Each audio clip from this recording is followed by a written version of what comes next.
Margaret Chen had mastered the art of being invisible. She moved through Denver International Airport like water through sand, present but unremarkable, there but easily forgotten. At 58, she perfected every detail of her camouflage. The faded University of Colorado sweatshirt, soft from 2 decades of washing, comfortable walking shoes with worn heels, reading glasses on a beaded chain her sister had given her 10 Christmases ago. Her shoulder-length hair, more gray than black now, pulled back in a practical ponytail. A canvas tote bag stuffed with student essays she'd probably grade on the plane. To every person who glanced her way, and few did, she was exactly what she appeared to be, a middle-aged woman, probably a teacher or librarian heading home after visiting family. Forgettable, safe, ordinary. That's exactly what she wanted. Gate B37 bustled with the usual chaos of a Friday morning departure. Business travelers hunched over laptops, thumbs flying across keyboards in a race against boarding time. A young family wrangled 3 children under 5, goldfish crackers scattered across the floor like confetti. College students slumped in seats, AirPods in, oblivious to everything. Nobody looked at Maggie as she found a seat near the window, pulled out her dog-eared mystery novel, and disappeared into the background noise of contemporary American life. United Flight 447 to Seattle. Departure, 9:47 a.m. Arrival, 11:23 a.m. A routine flight she'd taken dozens of times, commuting between her small house in Bellingham, Washington, and her brother's family in Denver, the ultimate in unremarkable travel. Boarding began with the usual hierarchy: first class, then families, then everyone else in their designated groups. Maggie waited patiently in Group 4, watching a businessman in front of her argue with the gate agent about his carry-on size. She smiled slightly. Some battles weren't worth fighting.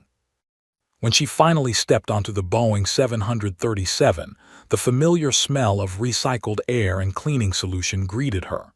She navigated the narrow aisle to seat 12C, middle seat, her least favorite, but she'd booked late. The window seat held a businessman already asleep, mouth slightly open, wedding ring catching the light. The aisle seat remained empty for now. Maggie settled in, tucking her tote bag under the seat in front of her. She'd learned to make herself small to take up minimal space to avoid the awkward elbow wars that plagued middle-seat passengers. Her mystery novel, a formulaic thriller she'd read twice before, opened to page 47. Comfort reading. Predictable. Nothing that required real attention. A young woman in yoga pants and a Stanford hoodie claimed the aisle seat, barely glancing at Maggie before plugging in her earbuds and opening her laptop. Good. No forced small talk about weather or travel plans. Maggie appreciated the modern norm of mutual isolation. As the plane filled, Maggie watched the familiar pre-flight ritual. Overhead bins slammed. Flight attendants demonstrated safety procedures nobody watched. The captain's voice crackled over the intercom with welcomes and weather reports and the expected arrival time in Seattle.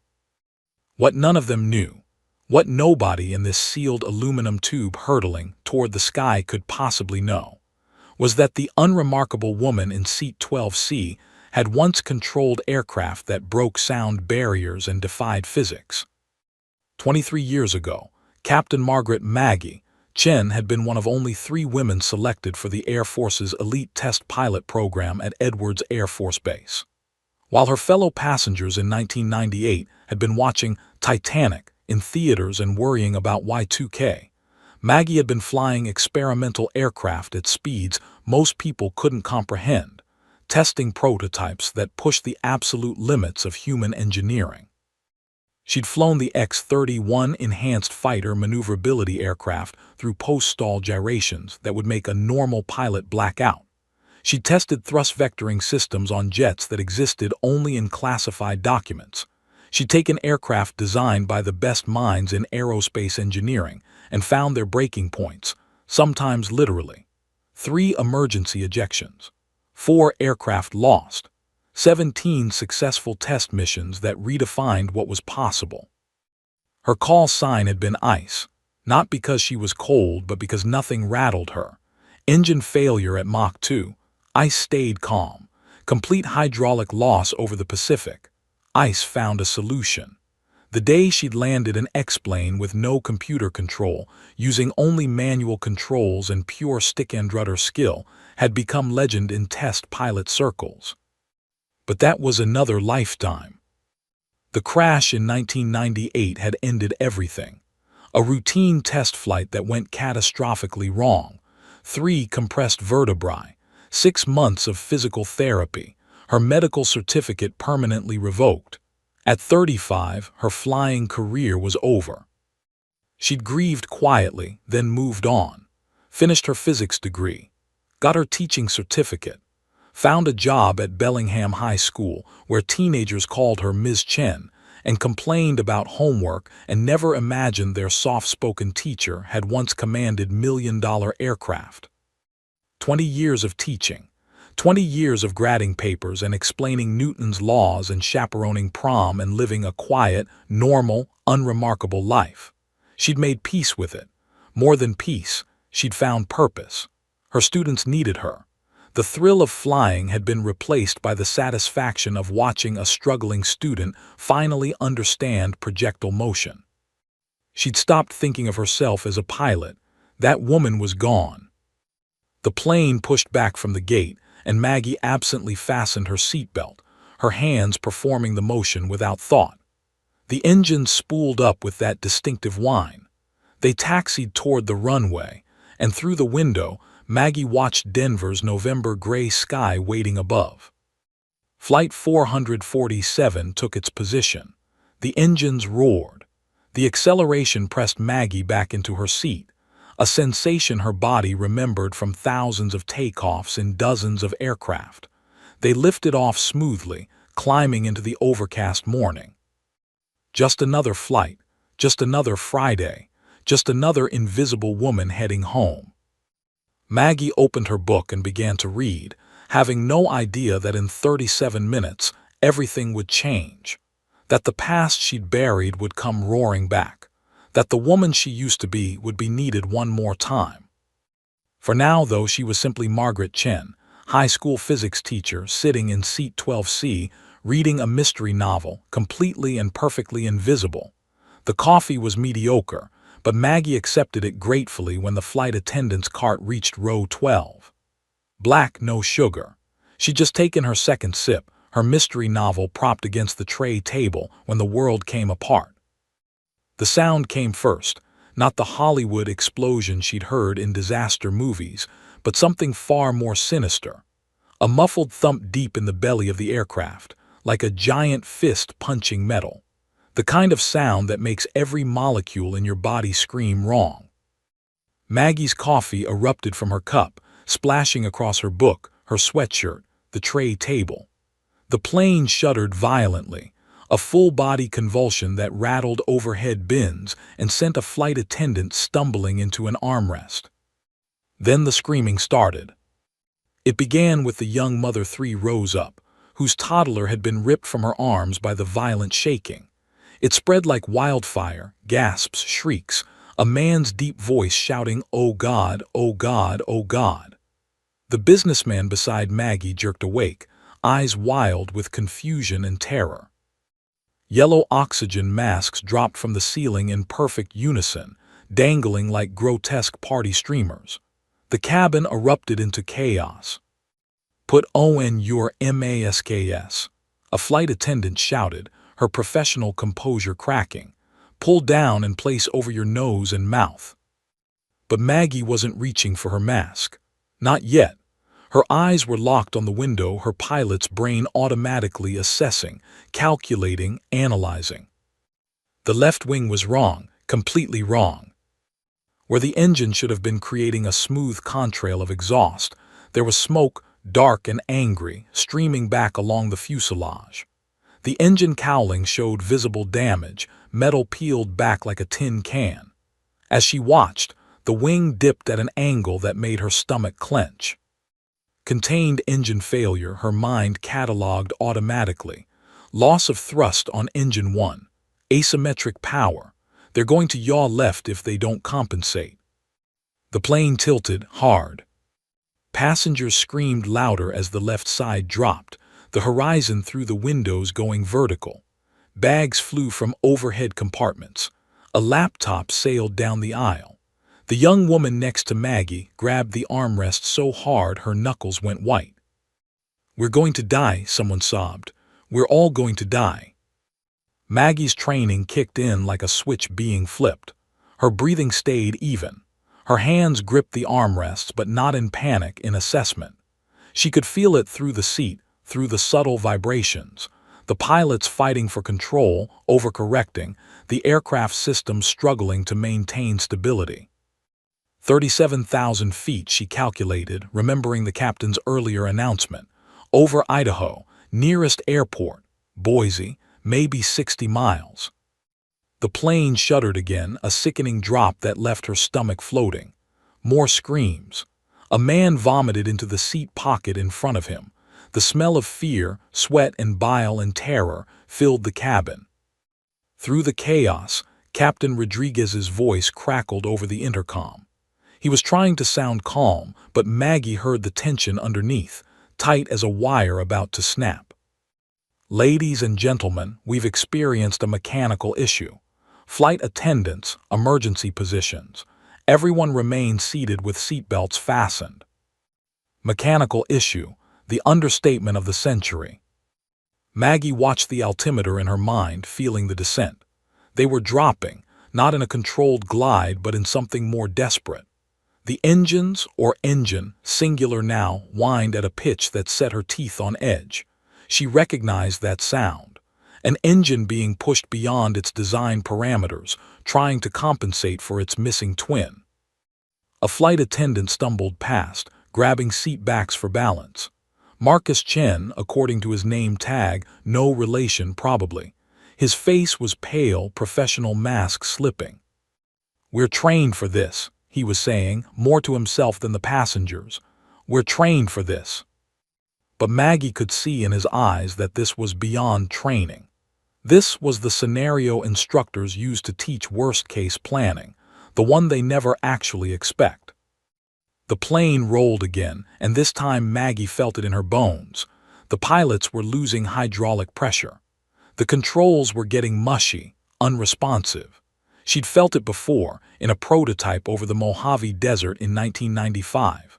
That sick, floating feeling when the aircraft stops listening to inputs, when metal and physics take over from human intention. "They're fighting her," Maggie thought. "They need to stop fighting and start dancing."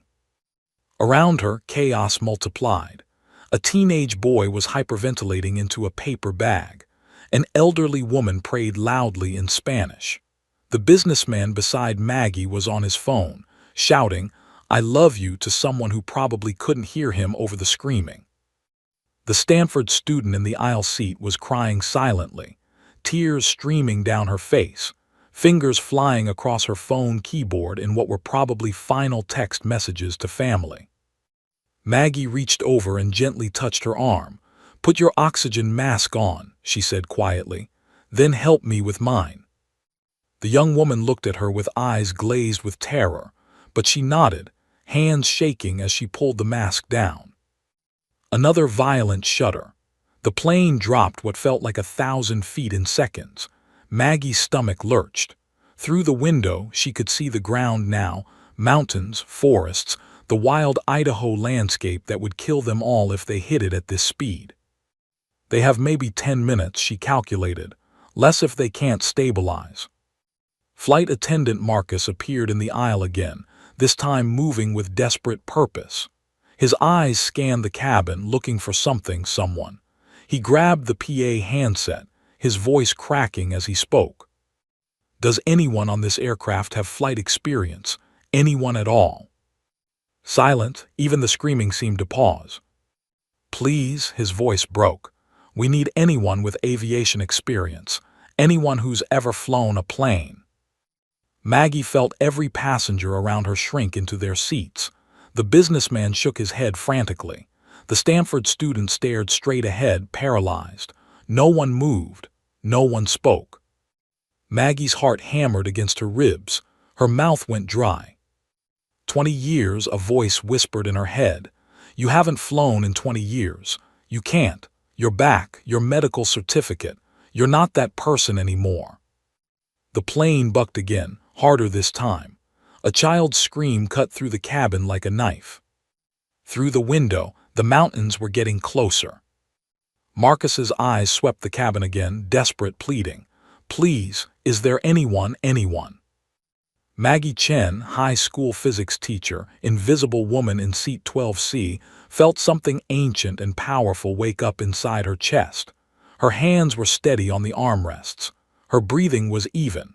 Her mind was clear. She'd spent 20 years being nobody.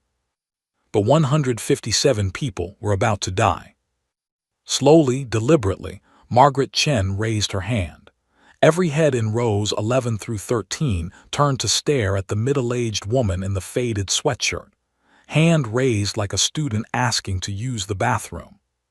Flight attendant Marcus Chen rushed down the aisle, hope and desperation fighting for control of his face. He reached Maggie's row, breathing hard, and looked down at her with an expression that shifted rapidly from relief to confusion to something dangerously close to dismissal. Ma'am, he said, his voice tight, I need someone with actual flight experience, commercial or military aviation, someone who... I'm a former Air Force test pilot, Maggie interrupted, her voice quiet but carrying an edge of steel that made Marcus stop mid-sentence. 15 years, Edwards Air Force Base, Experimental Aircraft Division. The words felt foreign in her mouth, like speaking a language she'd forgotten. She hadn't said them out loud in 2 decades, but they were true. They had always been true. Marcus blinked. You're a pilot. Was, Maggie corrected, already unbuckling her seatbelt. But I've flown aircraft in worse situations than this. Get me to the cockpit, now. The businessman beside her actually laughed, a high, hysterical sound. Her, you're trusting her, she's a grandma. Maggie turned to look at him, and something in her eyes made him shrink back into his seat. It was the look she'd given cocky young pilots who'd questioned her at Edwards. The look that said she'd forgotten more about flying than they'd ever learn. I'm 58, not dead, she said evenly. And I've landed planes you've never heard of in conditions that would make you weep. So sit down, shut up, and let me do my job. The cabin had gone quiet except for the tortured whine of the struggling engine and the whispered prayers of terrified passengers. Everyone was watching now. This couldn't be real. This ordinary woman, with her reading glasses and mom jeans and gray hair, couldn't be what stood between them and death. Could she? Marcus was staring at her with new eyes, seeing past the camouflage for the first time. Can you show me identification? Credentials? The plane lurched violently to the left and a fresh wave of screams erupted. Somewhere up front, overhead bins popped open, spilling luggage into the aisle. They were running out of time. My credentials are that I know exactly what's happening to this aircraft right now, Maggie said, standing up despite the turbulence, gripping the seat back for balance. You've lost your left engine. Complete failure, probably turbine disintegration. The asymmetric thrust is causing uncommanded yaw. Your pilots are compensating with rudder, but I can hear from the engine pitch that they're overcorrecting, which means they're probably losing hydraulic pressure in the primary system. Marcus's eyes widened. Your backup generator should have kicked in when the engine failed, but I'm guessing it didn't, which means you're running on battery power and whatever hydraulics you have left. You're at, she closed her eyes, feeling the angle of descent through her feet. Approximately 35,000 feet now, dropping at maybe 3,000 feet per minute, and you have maybe 8-9 minutes before the pilots have to make critical decisions about where and how to put this plane down. She opened her eyes and looked directly at Marcus. So you can stand here and check my ID, or you can get me to that cockpit and maybe we all live through this. Your choice. Make it fast. For a long moment, Marcus just stared at her. Then his training kicked in. Follow me." Maggie stepped into the aisle, her legs steady despite the violent shaking of the aircraft. The Stanford student grabbed her hand as she passed. "Please," the young woman whispered, "please save us." "Working on it," Maggie said, squeezing her hand once before letting go. The walk to the front of the cabin felt like miles. Passengers watched her pass with expressions ranging from hope to disbelief to naked terror. She heard whispers. "That's who they're sending up. She doesn't even look like a pilot. We're all going to die." Maggie blocked them out. She'd heard worse in her career. The old boys' club at Edwards hadn't exactly welcomed her with open arms in 1983. She'd learned to let doubt slide off her like rain off wings. Another violent shudder. The plane dropped suddenly, and Maggie stumbled, catching herself on a seat back. A man grabbed her arm to steady her. "Are you really a pilot?" he asked, his face gray with fear. Maggie looked at him, really looked at him. He was maybe 30, wedding ring on his finger, phone clutched in his other hand with a photo of two small children on the screen. "I really am," she said, "and I'm very, very good at what I do." It wasn't bragging, it was fact. And right now, these people needed facts more than false modesty. Marcus was clearing a path through the chaos of the first-class cabin. A woman was being sick into an air sickness bag. A man had his arms wrapped around his wife, both of them crying. The lead flight attendant, a woman in her 40s with iron-gray hair, stood braced in the galley, her professional composure barely intact. "Marcus, what are you?" she started. "She's a pilot, Jennifer, Air Force test pilot." Jennifer looked at Maggie with the same skepticism Marcus had shown, but there wasn't time to argue. The cockpit door was right there, locked per post 9/11 protocols. "They need to know you're coming," Jennifer said, reaching for the intercom. "Tell them a former test pilot is coming in," Maggie said. "Tell them I've flown aircraft with complete system failures at Mach 2 and lived to talk about it. Tell them I can help." Jennifer's finger hovered over the button. "What's your name?" "Captain Margaret Chen, call sign ICE." The old designation came out automatically, a ghost from the past. "But they can call me Maggie." Jennifer pressed the intercom and spoke rapidly to the cockpit. There was a pause, a muffled response. Then the lock clicked. The cockpit door swung open. Maggie's breath caught in her throat. It had been 20 years since she'd seen a cockpit from this angle, standing at the threshold, about to take responsibility for lives that weren't her own. The familiar layout of instruments, the cramped space, the tension so thick you could cut it. Captain James Rodriguez didn't even turn around. "Lady, we don't have time for passengers. Get her out of here." "Captain," Maggie said, her voice cutting through the chaos of alarms and warnings like a blade. "Primary hydraulics failed. Backup generator offline. You're getting asymmetric thrust from engine 2 and you're compensating wrong on the rudder. You're making it worse." Rodriguez's head snapped around. His face was covered in sweat, eyes bloodshot from stress and concentration. First Officer Sarah Park looked equally desperate, both hands on the yoke, fighting the aircraft's death spiral. "Who the hell are you?" Rodriguez demanded. Maggie stepped into the cockpit, her eyes already scanning the instrument panel, reading the story of the aircraft's failure in the dancing needles and flashing warnings. 20 years fell away like shed skin. She was ice again. She was born for this. "I'm the person who's going to help you land this plane," she said, strapping into the jump seat with practiced efficiency. "Now stop fighting her and listen to me. We don't have much time." The altimeter read 32,000 feet and dropping. The mountains below were getting closer. And Margaret Chen was finally, after 20 years of hiding, exactly where she belonged. The cockpit of United Flight 447 was a symphony of chaos. Warning alarms screamed in overlapping frequencies. The master caution, the terrain warning, the hydraulic pressure alert, all fighting for attention. Red lights blinked across the instrument panel like angry eyes. The aircraft bucked and shuddered beneath them, a living thing in its death throes. Captain James Rodriguez looked like he'd aged 10 years in 10 minutes. Sweat poured down his face, soaking his collar. His hands gripped the yoke so hard his knuckles had gone white. Beside him, First Officer Sarah Park was equally desperate, her voice hoarse from shouting communications to air traffic control. Boise Tower, United 447, we are declaring an emergency. Total engine failure on Engine 1, losing hydraulics, need immediate priority landing any available runway. The reply crackled back. United 447, you are cleared for emergency approach runway 10 right. Emergency equipment is standing by. Advise souls on board. 157 souls, Park said, her voice breaking slightly on the last word.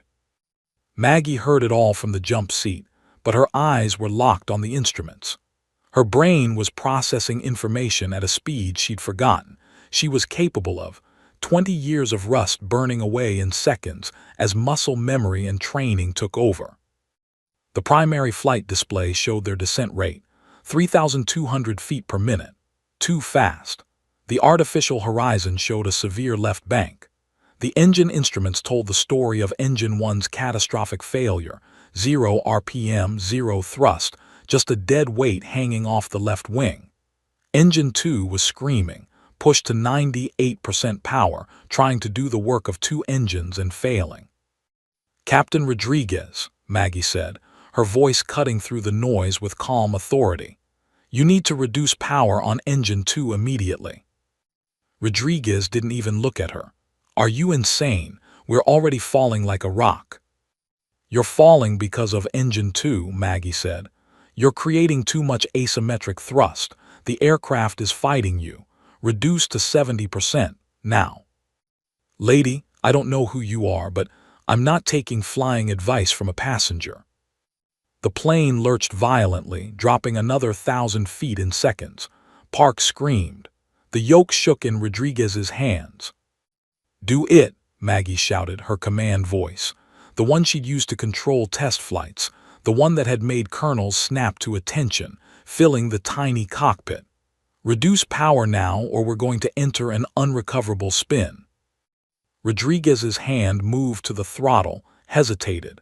His eyes met Maggie's in the reflection of the windscreen. What he saw there made his decision. He pulled the throttle back. The screaming whine of Engine 2 decreased. For a heart-stopping moment the plane seemed to drop faster. Park gasped. Rodriguez's face went gray. Then the aircraft leveled. Not perfectly, but the violent yawing stopped. The shuddering decreased. The artificial horizon began to stabilize. Oh my God, Park whispered. Rodriguez stared at his instruments like they'd performed a miracle. How did you? Because I've flown prototypes that lost engines at Mach 2, Maggie said, already scanning for the next problem. You don't fight asymmetric thrust. You work with it. Now hydraulics. What do you have left? Park checked her panel, hands still shaking. System A is gone. System B is at 40% and dropping. System C shows partial pressure, but it's intermittent. Backup generator. Failed to deploy when Engine 1 went. We're on battery power. Maggie closed her eyes, visualizing the 737's hydraulic system in her mind. She'd studied commercial aircraft designs as part of her transition training at Edwards, understanding how military innovations trickled down to civilian applications. The 737 was old technology compared to what she'd flown, but the principles were the same. There's a manual hydraulic override, she said. Panel C7 above your head, Captain. It's an auxiliary pump. Backup to the backup. Rodriguez looked up at the ceiling panel, scanning the labels. I don't see. Behind the protective cover, left side, red and yellow striped handle. How do you know this? Park asked, staring at Maggie like she was a ghost. I flew the prototype this design was based on, 1994, NASA test series at Edwards. Maggie leaned forward, pointing. That handle. Pull it down and hold for 10 seconds, then lock it in place. Rodriguez found it, popped the protective cover, and pulled. A different mechanical sound joined the cacophony, the whine of a manual pump engaging. The hydraulic pressure gauge for System C twitched, then began to climb. It's working, Park said, disbelief in her voice. Hydraulic pressure increasing. We're getting control response back. The yoke in Rodriguez's hands became more responsive. He tested it gently and the wings responded. Not perfect, they'd lost too much for that, but functional.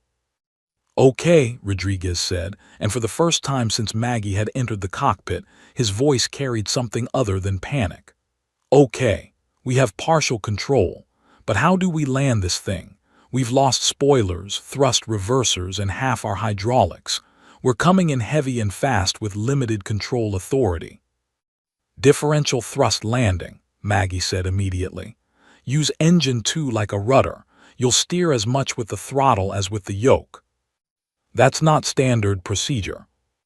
Standard procedure is for aircraft with working engines on both wings, Maggie interrupted.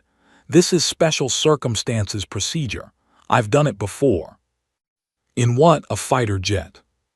In an X-31 experimental aircraft over the Pacific Ocean with no computer control, no hydraulics, and a stuck throttle, Maggie said flatly. And I walked away from it. Trust me, Captain, this is doable. Rodriguez looked at her, really looked at her for the first time. This gray-haired woman in a coffee-stained sweatshirt, strapped into his jump seat, speaking with the confidence of someone who'd been to hell and back. Who are you? He asked quietly. Right now, I'm your best chance of getting everyone home alive, Maggie said.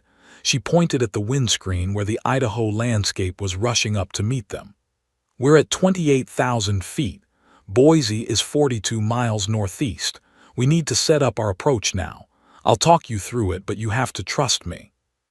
Park was staring at her instruments. United 447 Boise approach. You're cleared direct Boise VOR, vectors for runway 10 right. Current weather, winds 270 at 15, gusting 22. Crosswind, Rodriguez muttered. Perfect, just perfect. Maggie felt a smile tug at her lips, the first smile in this nightmare. Captain, I once landed an aircraft in a desert sandstorm with zero visibility and no instruments. A crosswind is a gift. She leaned forward, placing her hand on the back of his seat. Now listen carefully. We're going to set up a long, shallow approach. No steep turns. This aircraft can't handle them. We'll use differential thrust for directional control. Your first officer will handle communications and monitoring.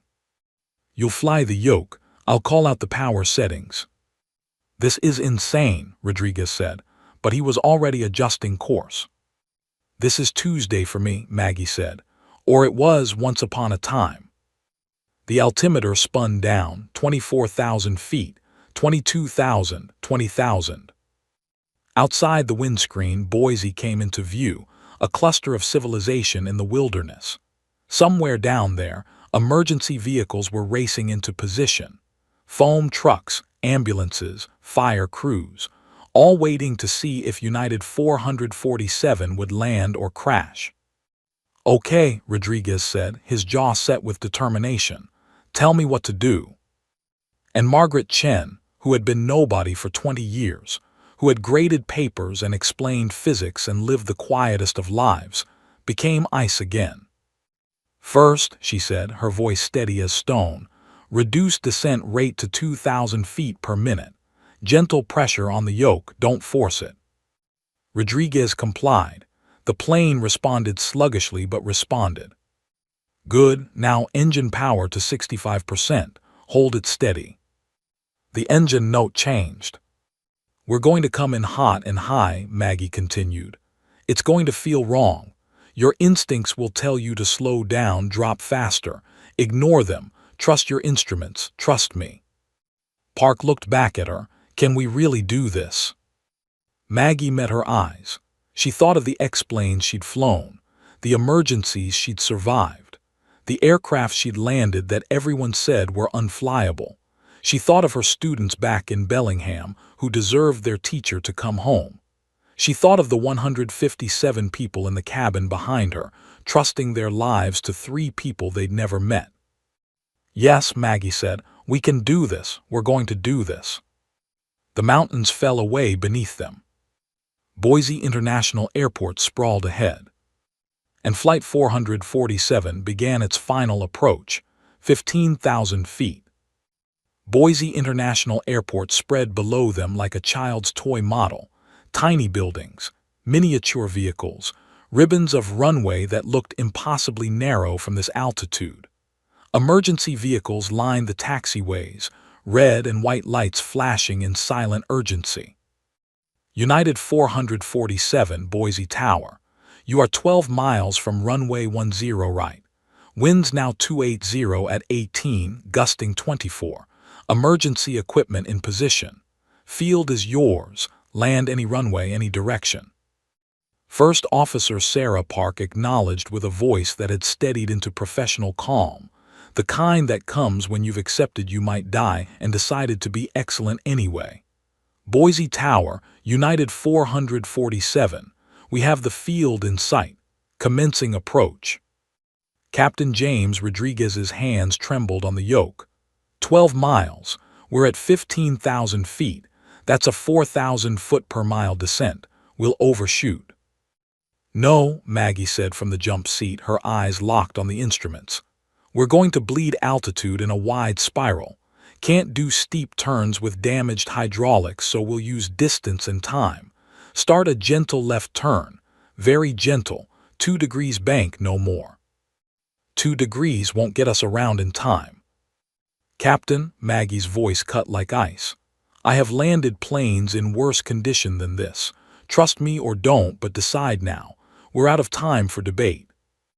Rodriguez's jaw clenched, then he nodded, 2-degree bank.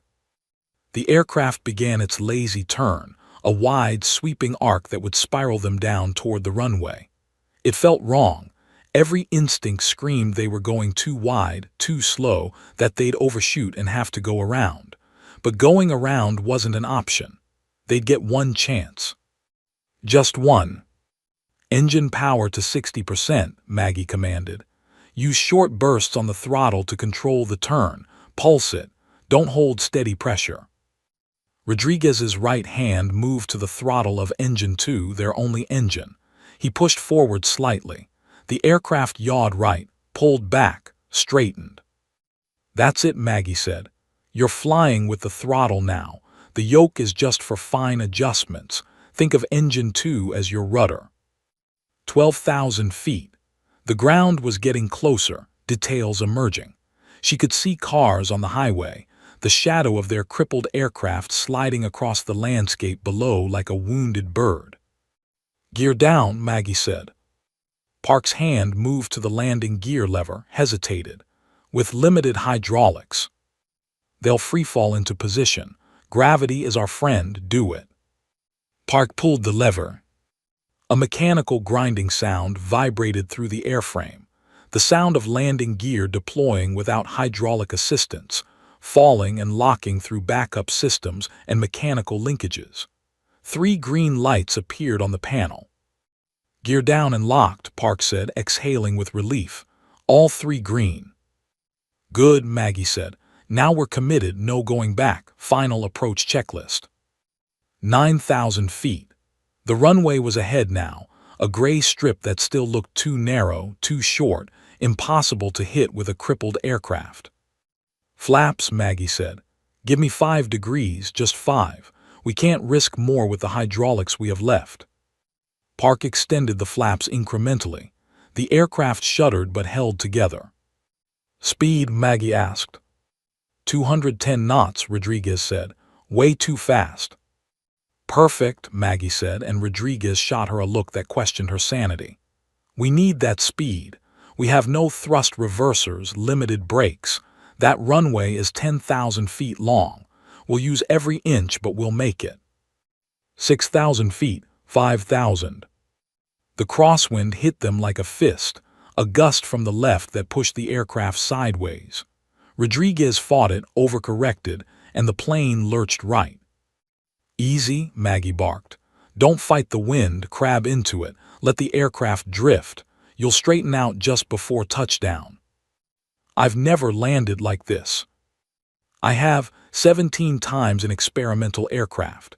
This is textbook compared to landing an X-plane in a Mojave sandstorm.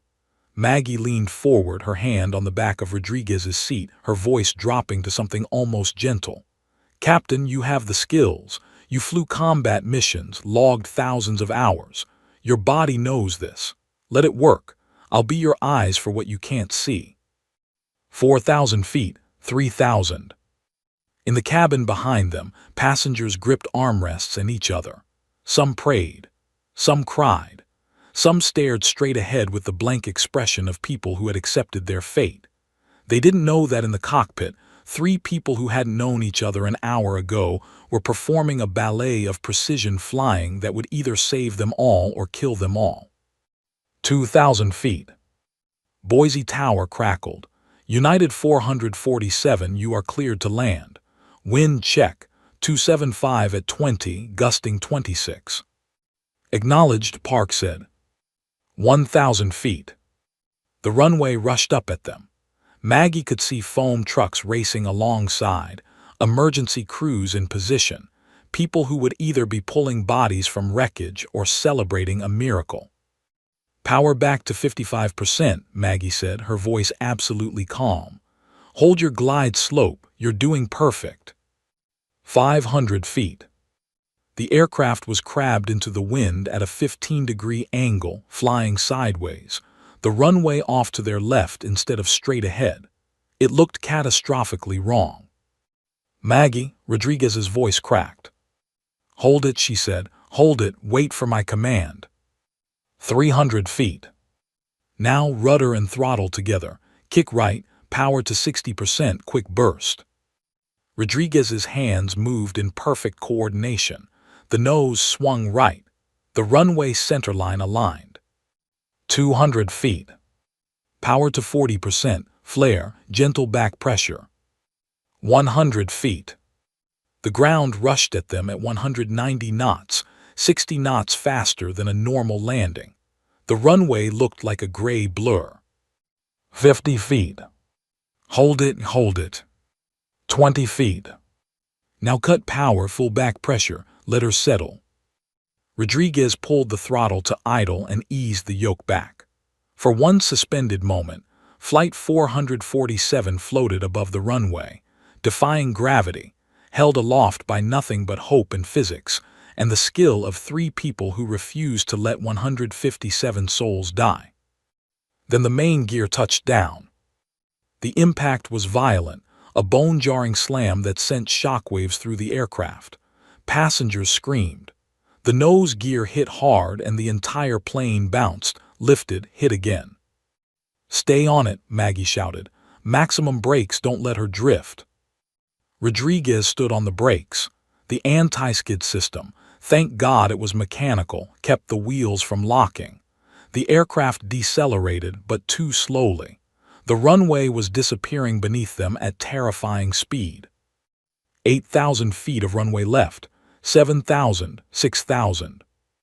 We're not going to stop, Park yelled. Yes, we are, Maggie said. Thrust reverse on engine 2, try it. We don't have hydraulics for thrust reverse. Try it anyway. Rodriguez pulled the thrust reverser lever. Nothing. Then, a grinding sound and partial deployment. Not full reverse, but something. The deceleration increased.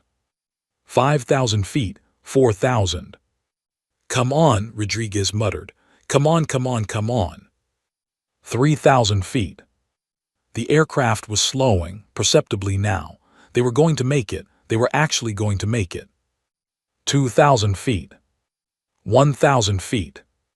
At 500 feet from the end of the runway, United Flight 447 came to a complete stop. For a moment, there was absolute silence in the cockpit except for the sound of 3 people breathing hard, hearts pounding, alive against all odds. Then Rodriguez laughed, a slightly hysterical sound that transformed into something like joy. Park was crying, hands over her face. and Maggie sat back in the jump seat, her whole body shaking now that adrenaline was draining away, and smiled. United 447, the tower's voice crackled, thick with emotion.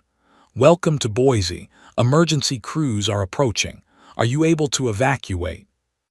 Rodriguez picked up the mic, his hand shaking so badly he almost dropped it. Tower, United 447 is down. All souls safe. I repeat, all souls safe. Behind them, the cabin erupted in cheers, screams of relief, sobbing. People who had thought they were dead discovering they were alive. Rodriguez turned to look at Maggie, tears streaming down his face. You saved us. You saved everyone. What's your name? Who are you? Maggie unbuckled from the jump seat, her legs unsteady. Margaret Chen, she said quietly. I'm a high school physics teacher from Bellingham, Washington. No, Rodriguez said, shaking his head. That's not who you are. That's not all you are. Maggie met his eyes and smiled. A real smile, the first in 20 years that came from the deepest part of who she was.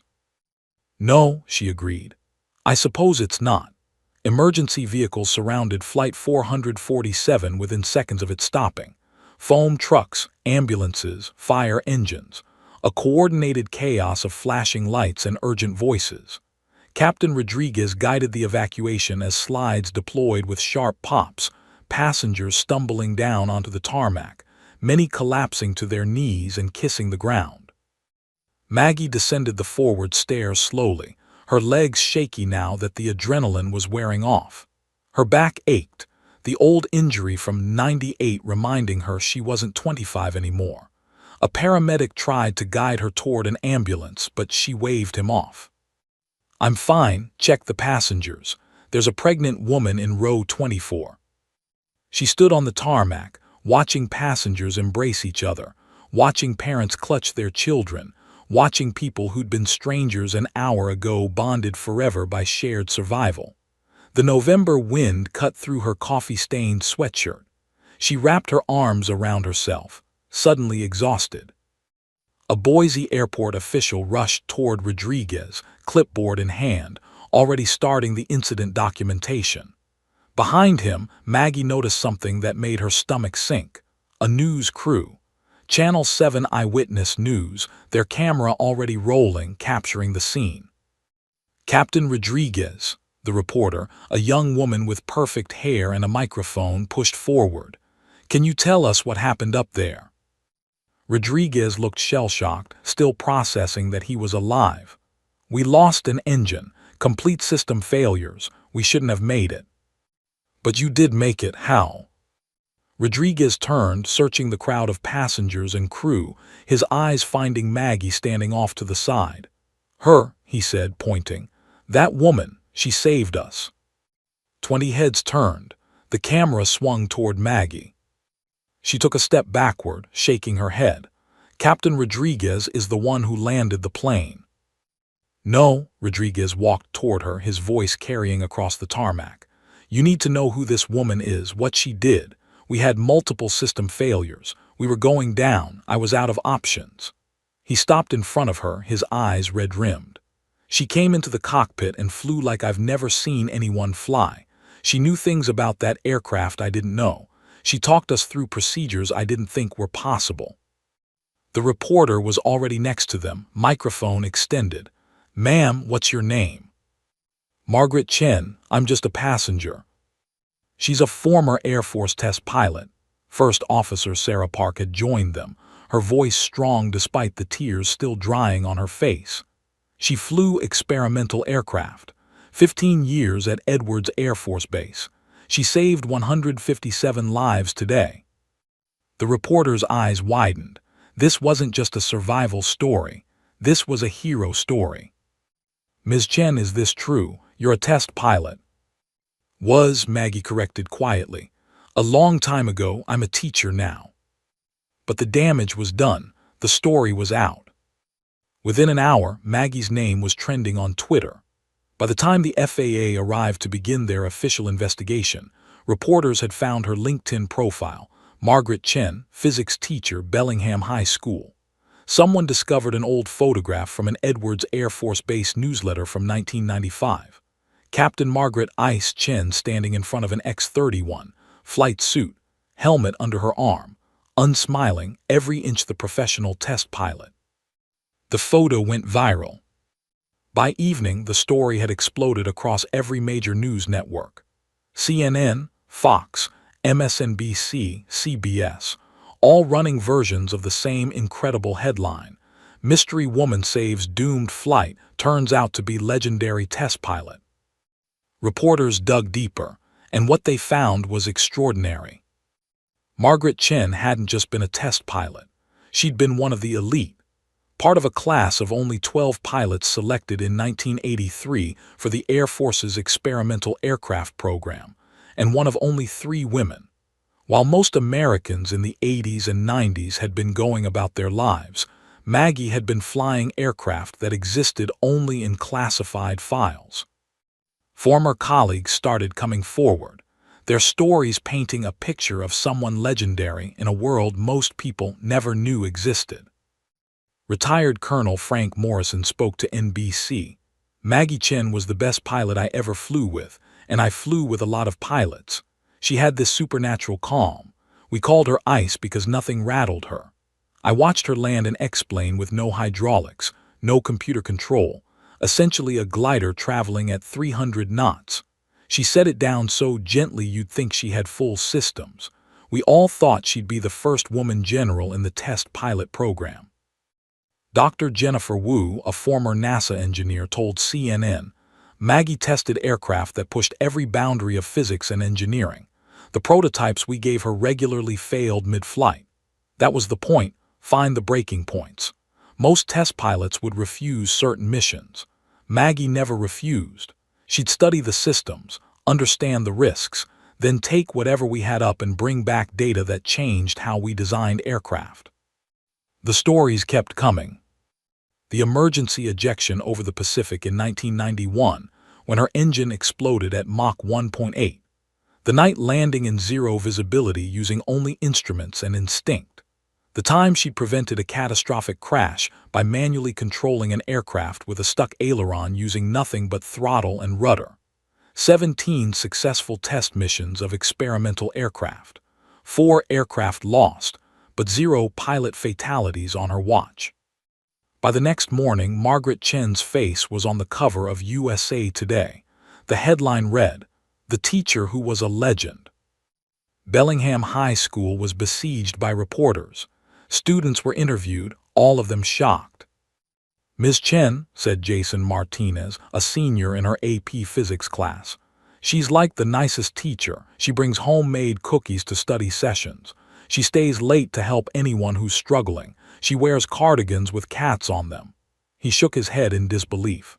"She was a test pilot, flying experimental jets. That's insane. That's literally the coolest thing ever." Sarah Kim, the quiet junior who rarely spoke, told reporters, "Ms. Chen always made me feel like I could do anything. She'd tell me that physics was about understanding how the world works, and once you understand, nothing is impossible. I thought she was just being a nice teacher. I didn't know she actually lived that."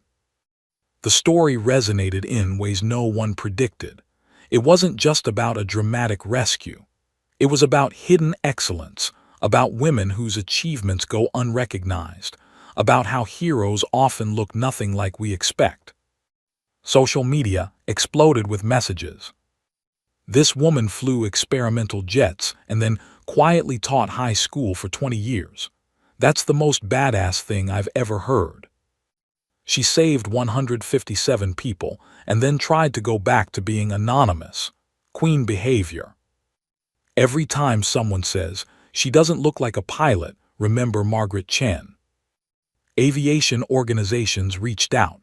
The Air Force wanted to honor her. The Smithsonian wanted her flight suit for their collection. Hollywood agents called with movie offers. Netflix wanted to option her story. Maggie's phone rang constantly. Her email inbox filled with thousands of messages, from former colleagues, from women in aviation, from students she'd taught over the years, from parents of passengers on Flight 447 who wanted to thank her for giving them their children back. But Maggie herself had disappeared. After giving a brief statement to the FAA and local police, she'd quietly slipped away from the airport. She'd rented a car, paying cash, using her driver's license before anyone thought to flag her name, and driven to a modest hotel on the outskirts of Boise. She sat on the edge of the bed, watching herself on the news, and felt like she was looking at a stranger. That composed woman in the old flight suit photograph, standing in front of experimental aircraft, was that really her? The gray-haired teacher who brought cookies to study sessions, was that really her too? For 20 years she'd been Margaret Chen, physics teacher, invisible, safe, content. Now the world knew who she'd been, what she'd been capable of, what she'd given up. And Maggie had no idea what came next. Her phone buzzed. Another call from a reporter. She silenced it and lay back on the bed, staring at the ceiling, wondering how you go back to being nobody after the world has decided you're somebody. Outside her window, news vans were beginning to circle, hunting for the reluctant hero who just wanted to go home. Maggie made it home to Bellingham 3 days later, taking back roads and avoiding airports where reporters might be waiting. When she finally turned onto Cedar Street and saw her modest craftsman house with its peeling blue paint and overgrown garden, she felt a surge of relief. Then she saw the news vans. 5 of them lined her quiet residential street. Reporters stood on her lawn, cameras pointed at her windows. Neighbors she'd known for 15 years peered out from behind curtains, their ordinary street transformed into a media circus. Maggie drove past her own house and kept going.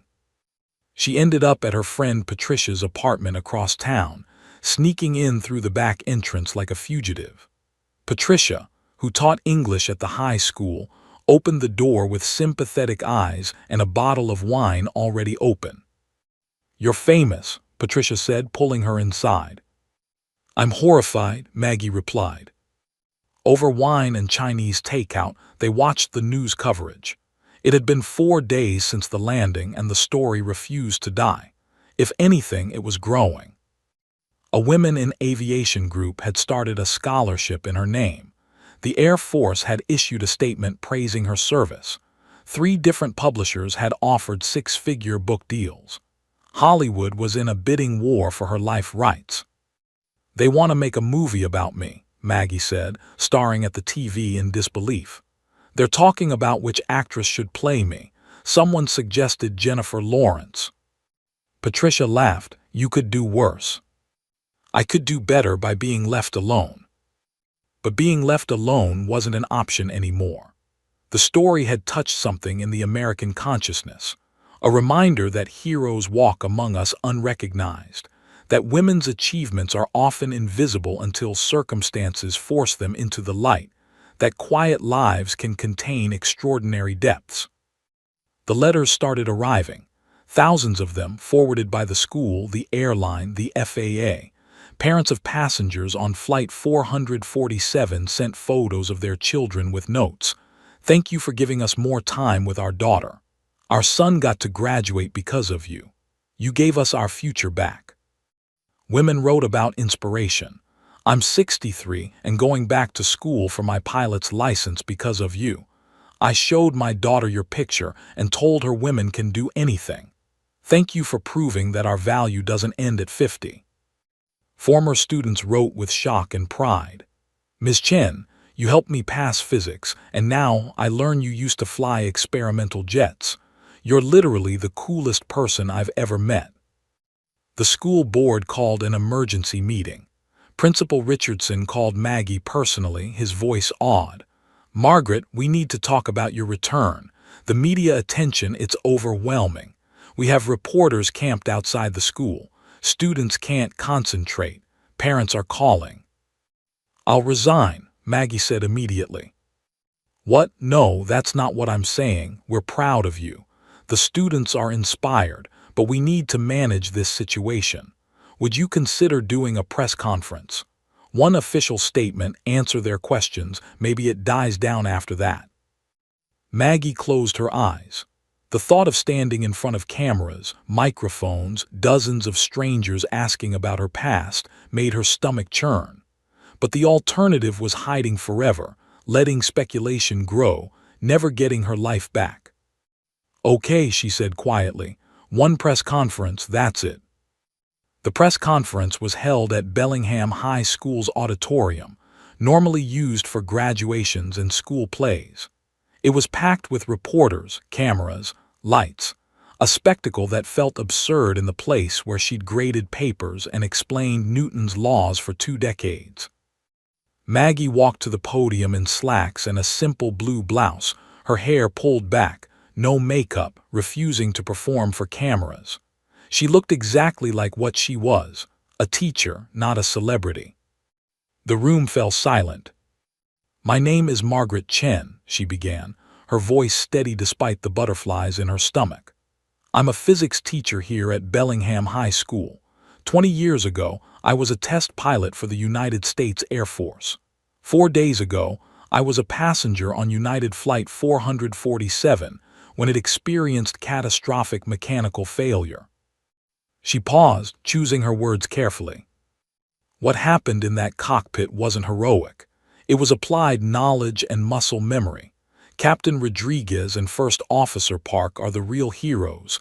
They landed that plane. I simply shared information from my previous training. Any pilot with my background would have done the same. A reporter raised her hand. "Ms. Chen, you were one of only 3 women in an elite test pilot program. Why did you keep this quiet for 20 years? Maggie considered the question. "Because it was my past, not my present. When I stopped flying, I didn't stop being useful. I found a new purpose, teaching young people to understand the world through science. That felt just as important, maybe more important than anything I did before." "Do you regret leaving test flying?" "No, I loved flying. But I also love teaching. We're allowed to have multiple chapters in our lives. We're allowed to change and grow and become different versions of ourselves." Another hand. "What do you say to the women and girls who see you as an inspiration?" This question made Maggie pause. She thought of Sarah Kim, her quiet student, of all the letters from women who felt invisible, of the mothers on Flight 447 who'd been terrified they'd never see their children grow up. "I'd say that your value isn't determined by whether anyone notices you," she said softly. "For 20 years I was just a teacher. Nobody wrote articles about me. Nobody asked for my autograph. But I was still the same person who'd flown those planes, smart, capable, experienced. Recognition doesn't create worth. It just reveals what was already there." She gripped the podium. So many women live extraordinary lives in ordinary circumstances. The nurse who saves lives every shift, the engineer who designs bridges, the mother who raises children while managing a career, the grandmother who learns to code at 70. We don't need fame to matter. We already matter. The room was absolutely silent. "I'm grateful I could help on Flight 447, Maggie continued. "But I'm ready to go back to my quiet life now. I'm ready to teach physics and grade papers and help students understand projectile motion. That's who I am. That's who I choose to be." She stepped back from the podium. "Thank you, that's all I have to say." Questions erupted, shouted demands for more information, more details, more of her story. But Maggie walked off the stage and didn't look back. Later that week, she stood outside her classroom as students filtered in for first period. They looked at her differently now, not with disrespect or distance, but with curiosity and something like awe. Jason Martinez stopped at the door. "Ms. Chen, can I ask you something?" "Of course." "When you were flying those experimental planes, were you scared?" Maggie smiled. "Every single time, but fear doesn't mean you can't do something. It just means you have to do it anyway." He nodded slowly, processing this. "That's kind of what you teach us in physics, isn't it? Like, gravity is scary when you're on a cliff, but understanding how it works means you can predict it, work with it, even use it." Exactly, Maggie said, surprised and pleased. You've been paying attention. As class began, Maggie noticed something different. Her students were engaged, really engaged. They asked questions, not just about physics, but about problem solving, about staying calm under pressure, about how science applied to real-world crisis situations. Sarah Kim raised her hand for the first time all semester. Ms. Chen, you said you used differential thrust to control the plane. That's basically like applying unequal force to create rotational motion, right? Like a torque equation. Maggie felt something warm bloom in her chest. Yes, exactly yes. Who else sees how that connects to what we learned last week? Hands shot up across the room. The media attention would eventually fade. The movie offers would be politely declined. The news vans would find other stories.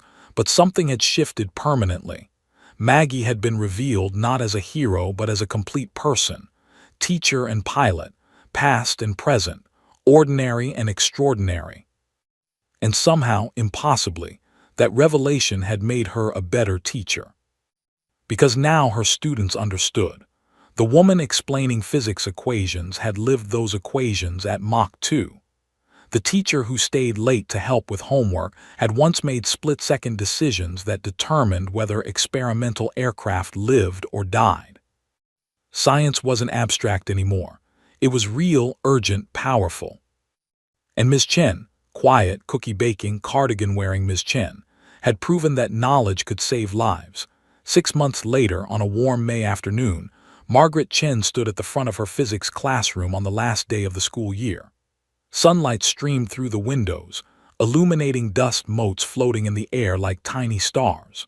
Her students, seniors, most of them heading to college in the fall, sat with the restless energy of people about to be free. On her desk sat something that hadn't been there in January, a scale model of an X-31 experimental fighter jet, meticulously detailed, mounted on a wooden base with a small plaque. To Captain Margaret Ice Chen, with respect and gratitude, your former colleagues at Edwards AFB. It had arrived 3 months ago, forwarded through official channels, accompanied by letters from pilots and engineers she hadn't spoken to in 20 years. People who'd heard about Flight 447 and wanted her to know she hadn't been forgotten. That what she'd done, both then and now, mattered. She'd kept it on her desk ever since. So, Maggie said, closing her textbook with a satisfying thump, we've covered everything from kinematics to thermodynamics.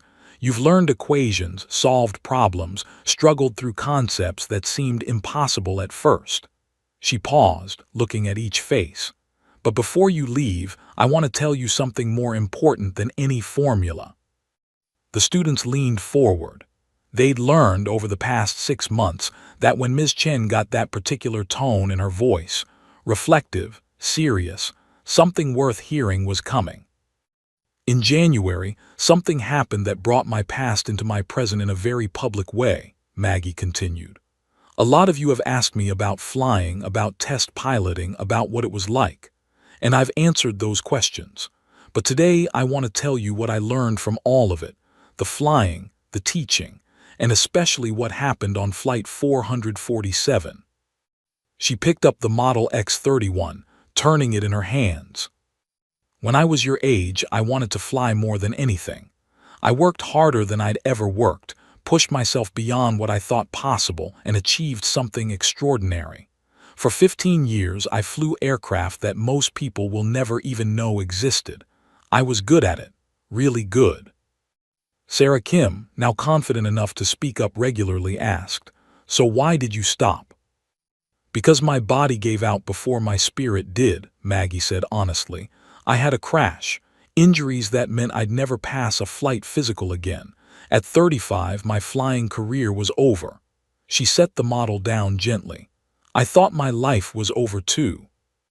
The classroom was absolutely silent. But it wasn't.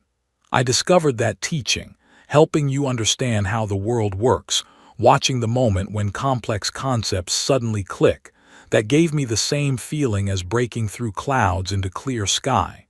different but just as meaningful. She walked around her desk, leaning against it in that casual way she had when she was about to say something important. For 20 years, I was just your regular physics teacher. Nobody knew about my past. Nobody cared. And I was okay with that. I was happy. Because I'd learned something crucial. Your worth isn't determined by other people's recognition of it. You don't need applause to matter. You don't need fame to be extraordinary. Jason Martinez, who'd gone from a struggling C student to planning to major in aerospace engineering, raised his hand. But don't you think it's important that people knew? Like, that girls especially knew a woman did what you did. Maggie smiled. Yes and no. Yes, representation matters. Seeing someone like you achieve something makes you believe you can too. But also, I was just as valuable when nobody knew. The teenage girls I taught for 20 years, the students I stayed late to tutor, the young women I encouraged to pursue STEM careers even when I was just Ms. Chen with no exciting backstory, that work mattered just as much. She gestured to the model plane. This represents who I was, but you, she gestured to the classroom, you represent who I am. Both are real, both are important. I'm not the test pilot who became a teacher or the teacher who used to be a pilot. I'm both. I'm neither, I'm just me, complete and whole and exactly where I'm supposed to be. Emma Rodriguez spoke up, a quiet freshman who'd struggled with confidence all year. Ms. Chen, what if we don't know what we're supposed to be yet? Then you're exactly where you should be too, Maggie said gently. I thought I knew at your age. Turned out life had other plans, and those plans were better than anything I could have imagined. She returned to her desk, picked up her grade book, a tangible symbol of her current life. You're going to change. You're going to become different versions of yourselves. You'll have careers, maybe several. You'll discover talents you don't know you have. You'll survive things you think will break you. And through all of it, you'll still be you. The bell rang, but nobody moved. One more thing, Maggie said. Some of you know I've started volunteering with women in aviation, mentoring young women who want to fly. It's something I can do now that I couldn't before, use both my experiences to help others. So here's what I learned on Flight 447 and what I hope you remember. Your past doesn't leave you. It waits quietly, becoming part of your foundation. And when you need it, when the moment demands everything you've ever learned, everything you've ever been, it's there. She smiled at them, these young people about to launch into their own uncertain futures. You're going to be amazing, not because someone recognizes it, but because you are. Go be extraordinary in whatever way calls to you.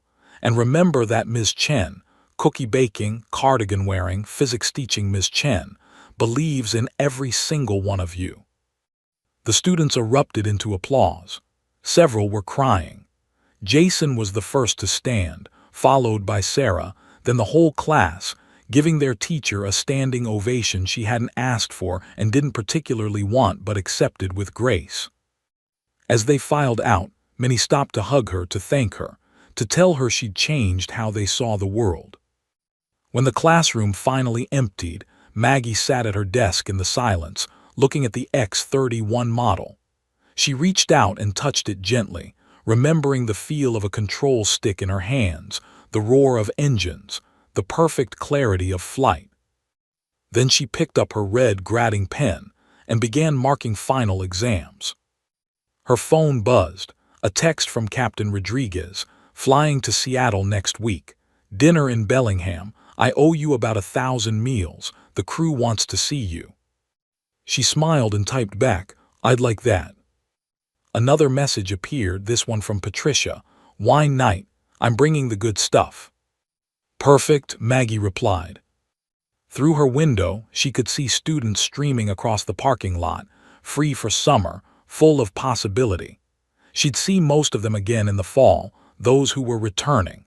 The seniors would scatter across the country, carrying pieces of what she'd taught them into their futures. Some would become engineers. Some would become pilots. Some would become teachers. All of them would face moments when they needed to be brave, when they needed to trust their knowledge, when they needed to remember that they were capable of more than they imagined. And maybe in those moments they'd remember Miss Chen, not the legend, not the hero, just their teacher who'd shown them that ordinary people contain multitudes, that quiet lives can hold extraordinary truths, and that who you are is always enough, whether anyone's watching or not. Maggie stood, gathered her things, and locked her classroom door. She walked through the empty hallways of Bellingham High School, past lockers covered in graduation decorations, past trophy cases and bulletin boards and all the familiar landmarks of her daily life. In the parking lot, she paused beside her sensible Honda Civic, no flashy car for a teacher's salary, and looked up at the sky. A passenger jet drew a contrail across the blue, heading west toward the Pacific. She didn't ache for it anymore, didn't feel the pull of lost dreams. She'd flown her last flight on that November day, talking Captain Rodriguez through an impossible landing, saving 157 lives with knowledge she'd thought she'd never use again. It had been enough, more than enough. It had been perfect.